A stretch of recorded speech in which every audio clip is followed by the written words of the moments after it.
The member for Canberra, I'm sorry. The member for Canberra has the call. Thank you. Deputy Speaker, the social services portfolio should be about providing a social safety net to support Australians who are unable to work, to prevent poverty and to ensure our community is inclusive. The department's mission statement is to improve the well-being of individuals and families in Australian communities. Well, they're certainly not being empowered to do that under this Abbott-Turnbull-Morrison government, Deputy Speaker. As the adage goes, usually attributed to Gandhi, you can judge a society by how it treats its most vulnerable members. Australia is failing them under this government, Deputy Speaker. Of course, the most obvious and #1 priority that needs to be urgently addressed is in the social services portfolio is to increase New Start. New research released this week by the Centre for Social Research and Methods at the ANU shows that households surviving on government allowances such as New Start or Youth Allowance are twice as likely to be living in poverty than they were 25 years ago, Deputy Speaker. In 2017, around 80% of households with government allowances as their main income were considered to be living in poverty after housing was paid for, compared to 39% in 1993. A really important thing to consider, though, as well, Deputy Speaker, is the poverty gap, showing the depth of poverty, the amount by which households fall below the poverty line, and this has increased massively. Households with allowances as their main source of income were living $124 a week below the poverty line in 2017, a huge increase from $25 a week below in 1993. And Deputy Speaker, poverty in Australia is not limited to those receiving social security payments. Around 1.26 million households are considered to be living in poverty after housing, including households where incomes from wages or salary, business or pensions. Everything is going up, Deputy Speaker, everything except wages and our disgracefully low unemployment benefit. The Morrison government is suffocating an already weak economy which is getting weaker and is trapping vulnerable Australians in poverty by refusing to increase New Start. The Reserve Bank Governor is calling on the government to do more to boost the economy, but they are ignoring his advice along with that of other economists.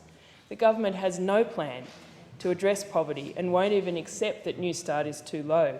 Instead of addressing the serious issues in the social services area, this government is dredging up the worst parts of its disgraceful 2014 budget, Mr Speaker. Instead of actually developing policies to address issues, they are continuing their mission to demonise and stigmatise anyone receiving social security and our system itself.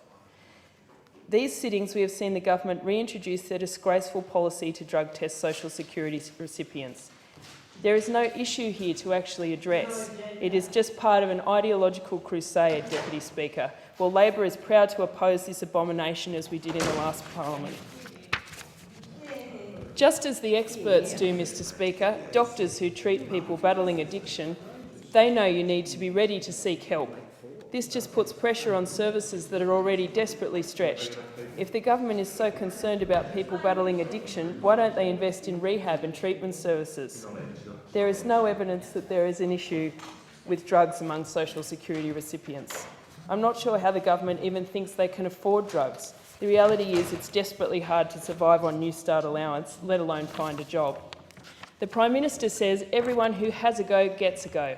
What an insult to people desperately seeking work in this insecure job market, to single parents desperately trying to give their children the best start in life. What's the Prime Minister's answer to them? Inadequately low payments and humiliation. Drug tests won't create one job. The government is also again attempting to cut the pensioner education supplement, a relatively small payment for single parents and people with disability who are seeking training to help them re-enter the job market, to cover things like textbooks and bus fares. They're having a go, but this government has no agenda but cruelty.